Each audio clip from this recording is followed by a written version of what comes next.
Urine formation में इसके अंदर नेक्स्ट टॉपिक है आपकी यूरिन फॉर्मेशन जो है या यूरिन का जो निर्माण होता है हार्मोनल कंट्रोल या कह सकते हैं हार्मोन द्वारा नियंत्रण। हार्मोन इसके अंदर यूरिन फॉर्मेशन को या कह सकते हैं जो डिफरेंट टाइप की नलिकाएं हैं रीअब्जॉर्प्शन करती है या सिक्रीशन करती है, उसके लिए इसके अंदर या जो पुनःअवशोषण किया जाता है उसमें कौन कौन से हार्मोन उपयोग में लाए जाते हैं। फर्स्ट इसके अंदर बात करते हैं 3 प्रकार के इसके अंदर हार्मोन जो कि इसके अंदर यूरिन फॉर्मेशन जब होगा तो हार्मोन इसके अंदर या हार्मोन इसके अंदर कह सकते हैं उस प्रोसेस को कंट्रोल करेंगे जो रीअब्जॉर्प्शन जिसके द्वारा किया जाता है। तो सबसे पहले इसके अंदर जो हार्मोन होगा इसके अंदर aldosterone,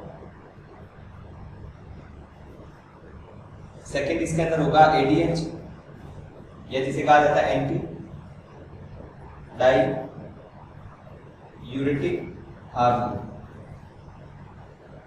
anti diuretic hormone एक होगा इसके अंदर पैरा हार्मोन।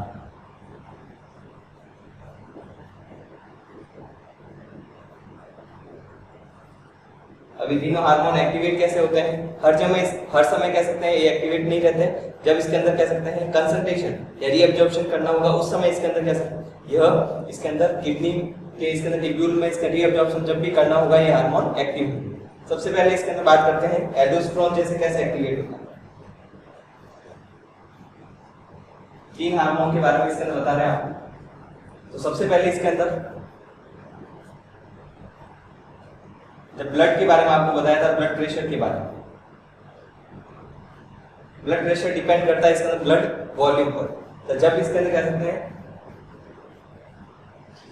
ब्लड का वॉल्यूम या जिसे कहा जाता है आयतन जो कि 5 से 6 लीटर इसके अंदर ब्लड इसके अंदर मनुष्य के शरीर में पाया जाता है। तो ये वॉल्यूम या जो आयतन है यदि कम होता है तो वहां पर इसके अंदर डायरेक्टली आपको बताया गया था ब्लड प्रेशर जब पढ़ाया गया था कि ब्लड इसके अंदर वॉल्यूम कम होगा तो ब्लड प्रेशर कम होगा, और ब्लड इसके अंदर वॉल्यूम यदि ज्यादा है नॉर्मल रहेगा तो वहां पर ब्लड प्रेशर भी नॉर्मल रहता है। तो ब्लड का वॉल्यूम या आयतन कम होगा तो ब्लड प्रेशर कम होगा। ब्लड प्रेशर जब भी कम होगा किडनी के कॉर्टेक्स भाग में 2 भाग होते हैं किडनी के, कॉर्टेक्स और मेडुला। कॉर्टेक्स भाग में पाई जाने वाली सेल या कोशिका होती है जिसे कहा जाता है जक्स्टा ग्लोमेरुलर सेल। कोशिका को कहा जाता है जक्स्टा ग्लोमेरुलर सेल या कोशिका। ये कोशिका इसके अंदर एक्टिवेट होती है जब ब्लड प्रेशर कम होगा, और कम क्यों होगा? क्योंकि ब्लड का वॉल्यूम कम हुआ। उसको वापस नॉर्मल कैसे किया जाएगा? कम हो गया तो उसको वापस नॉर्मल कैसे किया जाता है? तो जक्स्टा ग्लोमेरुलर सेल इसके अंदर एक्टिवेट होती है, वो इसके अंदर एक एंजाइम बनाती है जिसे कहा जाता है एंजाइम इसके अंदर कह सकते हैं सिक्रीट किया जाता है। इस एंजाइम को नाम दिया जाता है रेनिन। एंजाइम इसके अंदर रेनिन सिक्रीट किया जाता है। किडनी में पाई जाने वाली कॉर्टेक्स भाग में पाई जाने वाली जो कोशिका होती है उनके द्वारा सिक्रीट किया जाएगा। यदि इसके डायरेक्टली पूछा जाए रेनिन एंजाइम किसके द्वारा सिक्रीट किया जाता है? एक होता है डाइजेस्टिव में जो एंजाइम होता है रेनिन वो अलग है, वह ये होता है, लेकिन ये रेनिन अलग होता है, ये ध्यान रखना।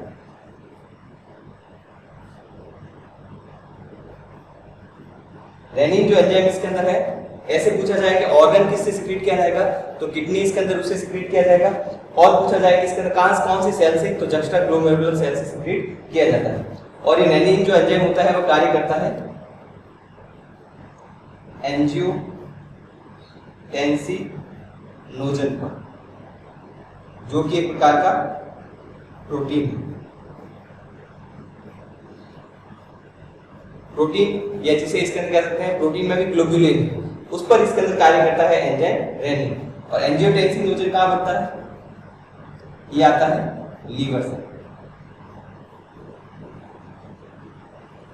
तो लीवर में बनने वाला जो प्रोटीन होता है वो जब ब्लड में आता है तब इसके अंदर कह सकते हैं उस पर रेनिन एंजाइम कार्य करेगा। वैसे तो लीवर में बनेगा, वहां रहेगा, लेकिन जब इसके अंदर ये एंजियोटेंसिन जो ब्लड वेसल्स में रक्त वाहिका में आएगा तो रेनिन एंजाइम इस पर कार्य करेगा। जैसे कि इस प्रकार से क्रिया होती है।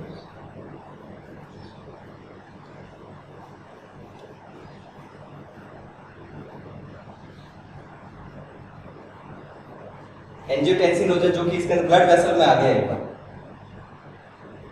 ये ब्लड वेसल को बड़ा करके बताया गया है।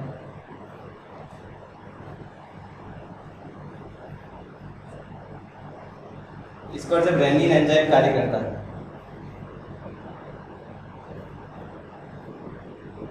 जो कि किडनी से सिक्रीट हुआ या जिसे कहा जाता है ब्लड, इससे सिक्रीट हुआ रेनिन एंजाइम, तो इसको इसके अंदर एंजियोटेंसिन फर्स्ट में परिवर्तित करता है। एंजियो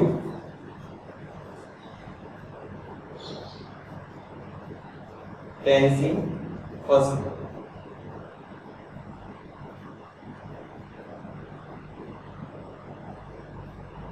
एंजियोटेंसिन फर्स्ट में इसको चेंज करेगा। और एंजियोटेंसिन फर्स्ट जो है लंग्स में पाए जाने वाले या फेफड़ों में पाए जाने वाले जो कैपिलरीज होती है उसके द्वारा एक एंजाइम सिक्रीट होता है जिसे कहा जाता है पेप्टाइडेज। इसके द्वारा इसके अंदर एंजियोटेंसिन जो फर्स्ट होगा उसको बदला जाएगा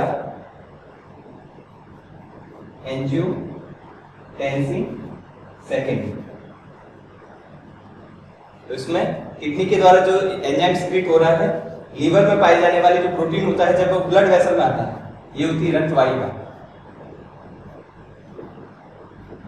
उसमें जब एंजियोटेंसिन जब लीवर से इसके अंदर बना हुआ प्रोटीन ब्लड वेसल या रक्त वाहिका में आता है तब इसके अंदर रेनिन एंजाइम इस पर कार्य करेगा और इसको एंजियोटेंसिन फर्स्ट में परिवर्तित करेगा। यह इसके अंदर एंजियोटेंसिन फर्स्ट पेप्टाइडेज एंजाइम के द्वारा जो कि लंग्स या फेफड़े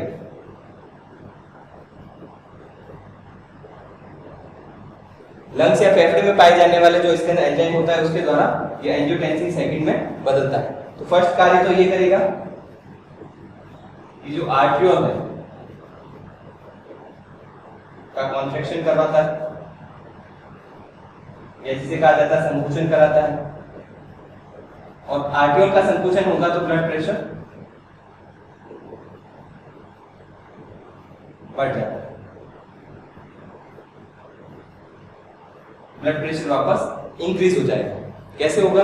क्योंकि इसके अंदर आर्ट्रियोल जो है ये भी इसके अंदर एक ब्लड वेसल या नलिका होती है, और नलिका होगी तो जैसे इसके अंदर पाइप से पानी इसके अंदर कह सकते हैं कंटिन्यूअसली मोटर के द्वारा यदि चल रहा है, उसको बीच में से आप बंद कर दें या उसको इसके अंदर कह सकते हैं रोक दें, तो वहां पर इसके अंदर कह सकते हैं पाइप में दबाव बढ़ जाता है। तो ये कार्य इसके अंदर किया जाता है आर्ट्रियोल का कॉन्ट्रैक्शन करना, और वो किया जाता है एंजियोटेंसिन सेकंड के द्वारा।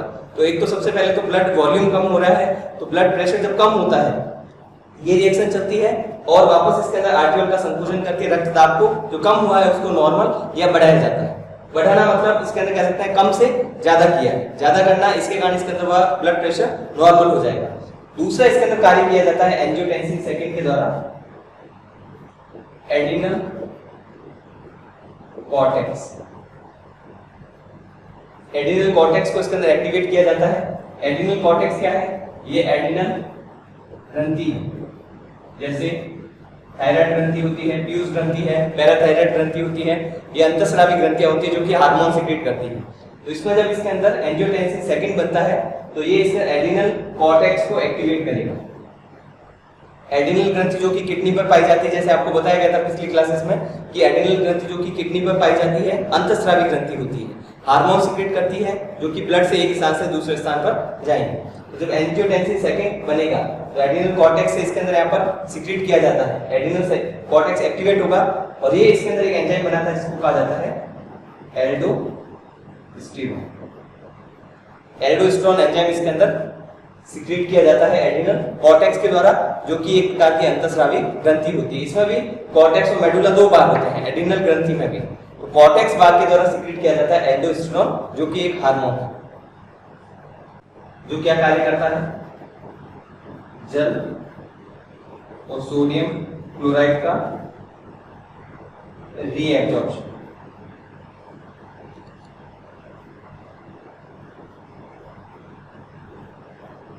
या पुनः अवशोषण, या इसके अंदर इसको कह सकते हैं रिटेंशन।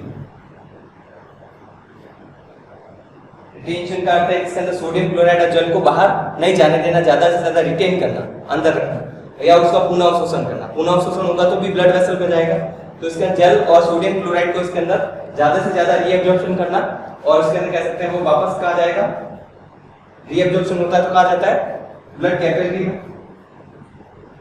ब्लड कैपिलरी में यदि जल और सोडियम क्लोराइड रिटेन होंगे, बाहर रहेंगे, तो ब्लड का इसके अंदर कह सकते हैं कैपिलरीज में रक्त का वापस वॉल्यूम बढ़ जाएगा, और रक्त का वॉल्यूम बढ़ेगा तो जिससे इसके अंदर ब्लड प्रेशर भी वापस इंक्रीज हो जाएगा। जो इसके अंदर कम हुआ था, तो एल्डोस्टेरोन हार्मोन भी जो कम हुआ है ब्लड प्रेशर उसको नॉर्मल कर सकता है, मतलब बढ़ा सकता है। बढ़ाना मतलब नॉर्मल करना, तो ये कर सकता है क्योंकि जल को सोडियम क्लोराइड को रीअब्सॉर्ब करता है, जिसके कारण रीअब्सॉर्प्शन होगा, तो वहां पर इसके अंदर सोडियम और क्लोराइड ज्यादा से ज्यादा इसके अंदर कह सकते हैं रीअब्सॉर्ब होकर ब्लड कैपिलरीज में रहेंगे, रीअब्सॉर्ब होकर वहां जाएंगे, जिसके कारण रक्त का वॉल्यूम या जो आयतन कम हुआ था वह इसके अंदर वापस बढ़ेगा, जिसके कारण ब्लड प्रेशर भी इसके अंदर वापस नॉर्मल हो जाता है। बढ़ जाता है मतलब नॉर्मल हो जाता है। और ये इसके अंदर कह सकते हैं यदि हार्मोन कार्य नहीं करता है, एल्डोस्टेरोन हार्मोन कार्य नहीं करेगा, तो ज्यादा से ज्यादा जल और सोडियम क्लोराइड जो है वह शरीर से बाहर जाएंगे, ब्लड कैपिलरीज में इसके अंदर रीअब्सॉर्ब नहीं होंगे। पुनः अवशोषण यहाँ पर जल और सोडियम क्लोराइड का रीअब्सॉर्प्शन प्रोसेस नहीं होगा, तो ब्लड कैपिलरीज में इसके अंदर ब्लड का वॉल्यूम क्या होगा, इसके अंदर डिक्रीज हो जाएगा, और डिक्रीज होगा तो ब्लड प्रेशर भी डिक्रीज हो जाएगा। तो जब भी कार्य करता है हार्मोन, उस समय इसके अंदर इन मॉलिक्यूल का पुनः अवशोषण किया जाता है और रक्तदाब को नियंत्रित रखा जाता है, ब्लड प्रेशर को इसके अंदर नॉर्मल रखा जाता है। तो एक तो हार्मोन हो गया, इसके अंदर कह सकते हैं एल्डोस्टेरोन, जो कि एड्रिनल ग्रंथि के कॉर्टेक्स भाग के द्वारा सिक्रीट किया जाता है, और इसके अंदर जो कि किडनी या इसके अंदर नेफ्रॉन की जो नलिकाएं होती है उस पर कार्य करता है। सेकेंड हार्मोन है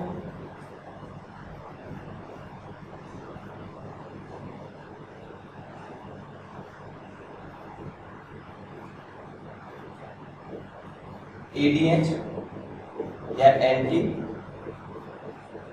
डाइयूरेटिक।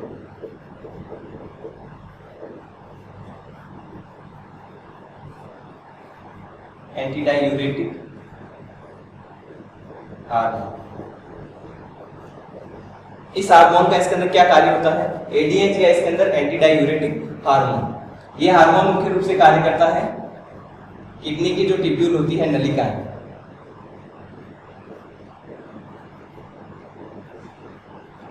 कौन कौन सी नलिका पर कार्य करता है, एक तो DCT पर, एक कलेक्टिंग तक। DCT या जिसे कहा जाता है दूरस्थ कुंडलित नलिका,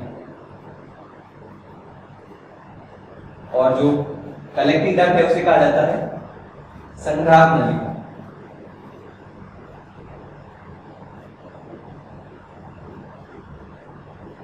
संग्राहक नलिका, कलेक्टिंग डक्ट और DCT पर इसके अंदर कह सकते हैं जो ADH हार्मोन कार्य करता है। दो इसके अंदर ट्यूब्यूल जो है इसके अंदर डिस्टल और एक कलेक्टिंग डक्ट पर कार्य करता है, और इसका कार्य करके इसके अंदर क्या करेगा, वाटर का रीएब्जॉर्प्शन या जिसे कहा जाता है पुनः अवशोषण।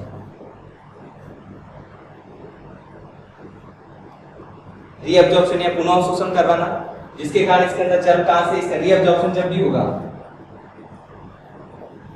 तो जब इसके अंदर ट्यूब्यूल में जो भी जल है या नलिका में जो भी वाटर है वो कहां जाएगा, इसके अंदर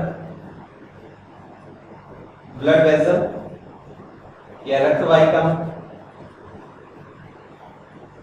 या इसके अंदर कह सकते हैं ब्लड कैपिलरीज में जाता है। ट्यूब्यूल से इसके अंदर जल जो है इसके अंदर ब्लड वेसल में जाएगा, रीअब्जॉर्प्शन होगा, और रीअब्जॉर्प्शन होगा तो ट्यूब्यूल में जल इसके अंदर कह सकते हैं रीअब्जॉर्ब होकर वाहिका में जाता है, तो ट्यूब्यूल में जल कम हो जाएगा, और कम होगा तो जब इसके अंदर कह सकते हैं एक्सीट होगा, बाहर की ओर उत्सर्जन होगा, या जिसको कहा जाता है सिक्रीशन होगा, उसमें जल कम होगा, इसके कारण इसके अंदर जो यूरिन बनता है कैसा बनता है, सांद्र, या जिसको कहा जाता है कंसंट्रेट, क्योंकि ट्यूब्यूल से जल का अवशोषण हुआ, एब्जॉर्प्शन होकर ब्लड वेसल में जाएगा, और ब्लड वेसल में जब भी जाता है जिसके कारण टिब्यूल में जल की कमी होती है और जल कम होगा तो इसके अंदर ऐसे जो यूरिन होता है उसको कंसंट्रेट यूरिन कहा जाता है। जब इसके अंदर ये एंजाइम कार्य करता है एंटी डायूरेटिक हार्मोन, लेकिन यदि anti diuretic hormone ADH hormone concentration कम है या सीक्रेट नहीं हो रहा है तो यहां पर इसके अंदर पुनः अवशोषण या रीएब्जॉर्प्शन जो है नहीं होगा। यहाँ पर जो स्टेप है डीसीटी और कलेक्टिंग डक्ट के द्वारा जो रीएब्जॉर्प्शन किया जा रहा है ये प्रोसेस यदि एंटी डायूरेटिक हार्मोन नहीं है तो इसके अंदर कह सकते हैं डिक्रीज हो रहा है, तो यहाँ पर रीएब्जॉर्प्शन भी कम होगा और रीएब्जॉर्प्शन कम होगा तो टिब्यूल जो है यहाँ से जल जो ब्लड वेसल में जा रहा था रीएब्जॉर्प्शन नहीं हो रहा है तो यहाँ पर इसके अंदर ब्लड इसके अंदर कह सकते हैं इसमें नहीं जाएगा, ब्लड वेसल में इतना रीएब्जॉर्ब या पुनः अवशोषण नहीं होगा और नहीं होगा तो इसके अंदर कह सकते हैं जल इसके अंदर कह सकते हैं टिब्यूल में जल इंक्रीज हो जाएगा। तो ब्लड इसके अंदर कह सकते हैं वहां पर जब रीएब्जॉर्प्शन जो करना था वो प्रोसेस एडीएच हार्मोन की कमी के कारण या अनुपस्थिति के कारण यदि नहीं होता है तो वहां पर इसके अंदर कह सकते हैं रीएब्जॉर्प्शन नहीं होने के कारण जो नलिकाएं हैं टिब्यूल है किडनी की उसमें इसके अंदर वहां पर जल की मात्रा बढ़ जाती है और बढ़ने के कारण जो भी यूरिन बाहर सीक्रेट होता है उसमें ज्यादा से ज्यादा जल बाहर जाएगा और ज्यादा से ज्यादा जल बाहर जाता है तो इसके अंदर कह सकते हैं वह इस प्रकार का जो यूरिन होता है कंसंट्रेट नहीं होकर डाइल्यूट होता है। जल इसके अंदर ज्यादा होगा तो यूरिन कैसा होगा यहाँ पर तनु या जिसे कहा जाता है डाइल्यूट और डाइल्यूट इसके अंदर होगा जिसके कारण इसके अंदर जल शरीर से ज्यादा बाहर जाएगा, शरीर में जल की कमी होने लगती है, बार बार इसके अंदर प्यास लगती है। इसके कारण इसके अंदर कह सकते हैं जब इस प्रकार का डाइल्यूट जो यूरिन इसके अंदर सीक्रेट किया जाता है एंटी डायूरेटिक हार्मोन इसके अंदर कह सकते हैं कमी के कारण ये जो कंडीशन हो रही है जिसमें रीएब्जॉर्प्शन नहीं हो रहा है जिसके कारण जल ज्यादा बाहर जा रहा है, डाइल्यूट या तनु इसके अवस्था में यूरिन बाहर सीक्रेट किया जाता है, इस इसके अंदर कह सकते हैं कंडीशन को कहा जाता है डायबिटीज इंसिपिडस।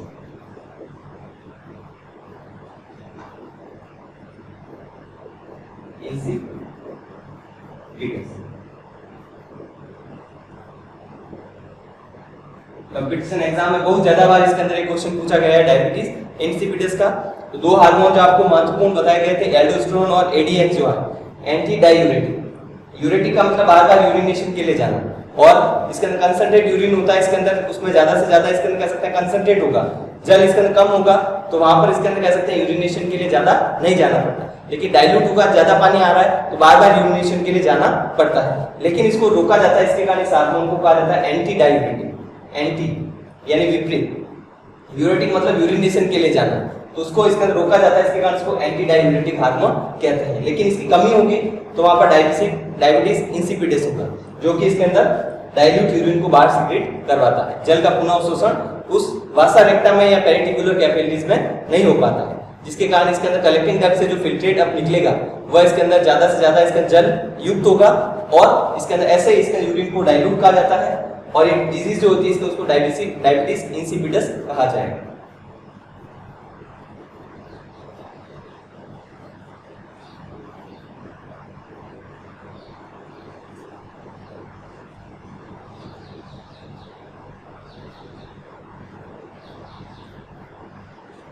और पहले भी इसके अंदर पुराने एग्जाम में भी इसके अंदर आपके क्वेश्चन पूछा जा चुका है कंपटीशन एग्जाम में, और आपके वेरी शॉर्ट आंसर जो आते हैं उसमें एडीएच हार्मोन का कार्य है, एल्डोस्टेरोन का कार्य है, कहां से सीक्रेट होता है। एल्डोस्टेरोन इसके अंदर कह सकते हैं जैसे हार्मोन है तो एड्रिनल ग्रंथि से सीक्रेट होता है, किसके द्वारा स्टिमुलेट किया जाता है, किडनी की जैसे, और कौन से भाग के द्वारा कौन सा एंजाइम सीक्रेट हो रहा है या उसका कार्य क्या है, इसके बारे में डायरेक्टली भी काफी बार पूछा गया। थर्ड इसके अंदर एंजाइम जो है पैरा हार्मोन या जिसे कहा जाता है पैरा थायराइड हार्मोन, इसे पैराथायराइड हार्मोन भी कहते हैं।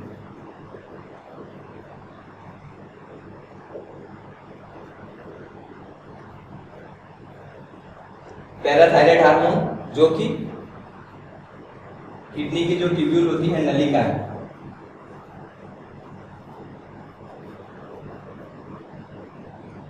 कैल्शियम का रीअब्जॉर्प्शन करवाता है। अभी तक जैसे बताया आपको पुनः अवशोषण जो किया जाता है सोडियम क्लोराइड का है या सोडियम है या अमीनो एसिड है ग्लूकोज है उनका किया जाता है, लेकिन पैराथायराइड हार्मोन जब सिक्रीट होगा तो वो किडनी की नलिका या नेफ्रॉन की जो ट्यूब्यूल्स होती है, नलिकाएं हैं, उनके द्वारा कैल्शियम का जब रीअब्जॉर्प्शन किया जाता है वह किस हार्मोन के कंट्रोल में होता है? उसे कहा जाता है पैराथायराइड ग्रंथि। जो थायराइड ग्रंथि और पैराथायराइड ग्रंथि, पैराथायराइड ग्रंथि के द्वारा सिक्रीट होने वाला जो हार्मोन है उसे इसके अंदर कह सकते हैं, यह हार्मोन कैल्शियम का इसके अंदर रीअब्जॉर्प्शन या पुनः अवशोषण करवाएगा, जिसके कारण इसके अंदर कहा जाता है कि कैल्शियम इसके अंदर कह सकते हैं जंतु के शरीर में या मनुष्य के शरीर में इसके अंदर उसको रिस्टोर किया जाता है, उसको ज्यादा से ज्यादा रखा जाए, वह इसका यूरिन के साथ बाहर नहीं जाए। इसको इसके अंदर कंट्रोल करने का कार्य पैराथायराइड ग्रंथि, जो कि एक प्रकार की अंतःस्रावी ग्रंथि है, उसके द्वारा इसके अंदर सिक्रीट किया जाएगा। तो एल्डोस्टेरोन भी इसके अंदर एड्रिनल ग्रंथि के द्वारा सिक्रीट होता है। पैराथायराइड हार्मोन पैराथायराइड ग्रंथि के द्वारा सिक्रीट होगा, ये 4th यूनिट में डिटेल में पढ़ेंगे। मुख्य रूप से ग्लैंड्स या जो अंतःस्रावी ग्रंथियां पाई जाती हैं, जैसे पिट्यूटरी ग्लैंड है, थायराइड ग्रंथि है, पैराथायराइड ग्रंथि है, एड्रिनल ग्रंथि है, और भी जैसे इसके अंदर मनुष्य के शरीर में पाई जाने वाली कौन कौन सी ग्लैंड होती है। जैसे आपको बताया था एक महत्वपूर्ण उदाहरण जो भी इसके बहुत ज्यादा बार एग्जाम में पूछा गया है, इसके अंदर पेनक्रियाज या अग्नाशय, जो कि इंसुलिन का निर्माण भी करती है। तो इंसुलिन का निर्माण भी करती है और हार्मोन भी सिक्रीट करवाती है, हार्मोन भी सिक्रीट कराती है और एंजाइम भी सिक्रीट कराती है, जो कि डाइजेस्टिव सिस्टम में आपको बताया गया था। तो एक अकेली ग्रंथि जो कि मनुष्य के शरीर में पाई जाती है पेनक्रियाज या अग्नाशय, जो कि बहिस्रावी और अंतःस्रावी दोनों की तरह कार्य करती है। तो दोनों की तरह कार्य करने वाली ग्रंथि को कहा जाता है इसके अंदर अग्नाशय, या इसके जिसे कहा जाता है पेनक्रियाज, एंडोक्राइन और एक्सोक्राइन दोनों की तरह।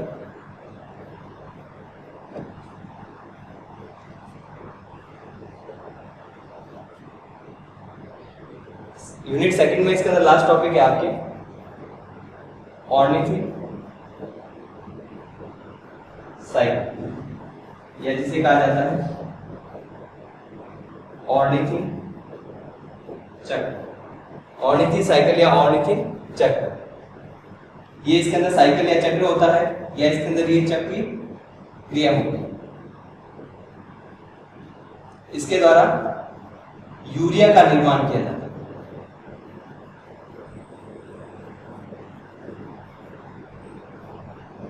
इस कहानी से यूरिया साइकिल भी कहते हैं। इसी कारण से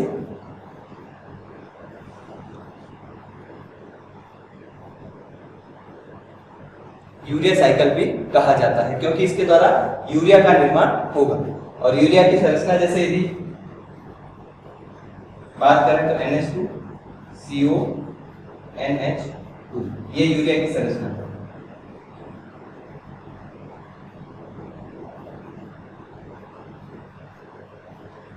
ऑर्निथिन साइकिल जो होता है इसके अंदर एक साइक्लिक प्रोसेस होता है। इसके द्वारा यूरिया का निर्माण किया जाता है। यूरिया साइकिल भी इसे कहा जाता है क्योंकि यूरिया का निर्माण कर रहा है। इसके अलावा इसमें आर्जिनिन अमीनो एसिड का भी निर्माण होता है।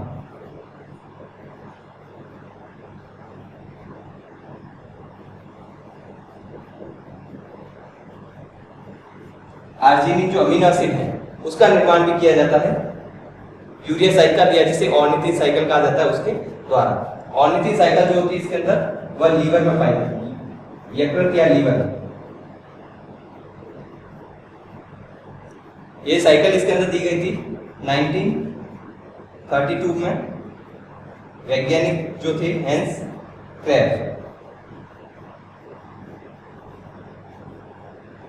क्रेब, और एक थे इसके अंदर हेंसली।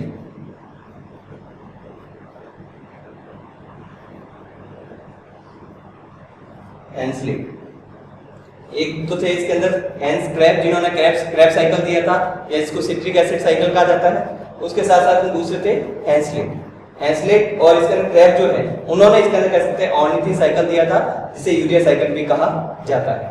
पहले ये माना जाता था कि ये जो इसके अंदर कह सकते हैं हेंस क्रेब और हेंसलेट जो साइकिल दिया था जिन्होंने ऑर्निथिन साइकिल, उसके 5 साल बाद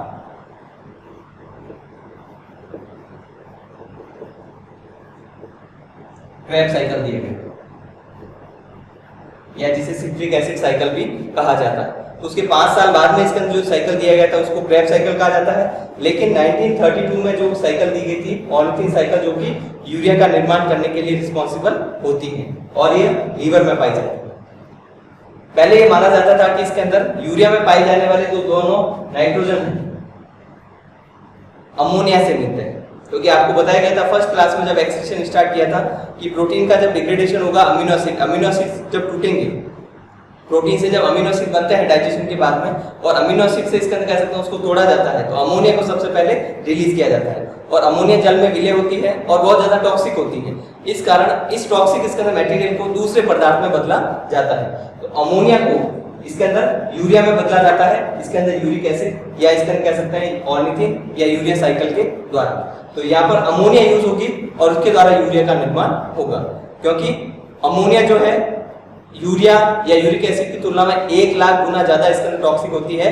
मनुष्य के शरीर में यदि पाई जाती है तो इसके अंदर यह अमोनिया जो है उसको यूरिया या इसके अंदर कह सकते हैं यूरिक एसिड में बदला जाता है। इसके कारण जब यूरिया का निर्माण होता है तो ऐसे जंतु को इसके अंदर कह सकते हैं जो यूरिया के रूप में अवशिष्ट पदार्थ को सीक्रेट करते हैं, यूरियोटेलिक एनिमल कहलाते हैं। तो अमोनिया के द्वारा जब इसका निर्माण हो रहा तो पहले माना जाता था कि दोनों जो नाइट्रोजन है यूरिया में पाए जाने वाले अमोनिया से मिलते हैं, लेकिन बाद में पता किया गया एक नाइट्रोजन तो अमोनिया से मिलता है,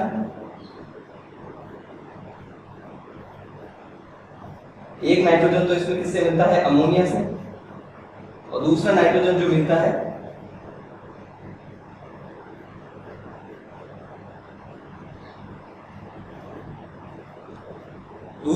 जो मिलेगा इसमें एस्पार्टिक एसिड, जो कि एक प्रकार का अमीनो एसिड, एस्पार्टिक एसिड या जिसे कहा जाता है एस्पार्टिक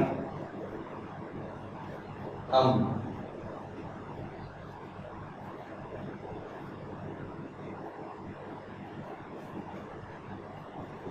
एस्पार्टिक अम्ल जो कि एक प्रकार का अमीनो एसिड है, और वो भी इसका एसिटिक अमीनो एसिड है, अम्लीय इसके अंदर प्रकृति का अमीनो अम्ल है, जो कि इसके अंदर यहाँ पर यूज होगा। और उससे इसके अंदर कह सकते हैं आगे वाले जो स्टेप में यूरिया का जब निर्माण किया जाता है, और यूरिया के निर्माण के दौरान इसके अंदर इसमें जो 2 नाइट्रोजन आते हैं, एक तो अमोनिया से मिलते हैं और दूसरा इसके अंदर इसमें यूरिया में जो दूसरा नाइट्रोजन है वो एस्पार्टिक अमीनो अम्ल से मिलता है। ऑर्निथिन जो साइकिल होती है इसमें 3 एटीपी मॉलिक्यूल उपयोग में आते हैं, 3 एटीपी का यूज किया जाता है। यूरिया का एक मॉलिक्यूल जो बनेगा अमोनिया के द्वारा पूरी इसके अंदर साइकिल के द्वारा, क्योंकि इसके अंदर एक साइक्लिक प्रोसेस होता है, उसमें 3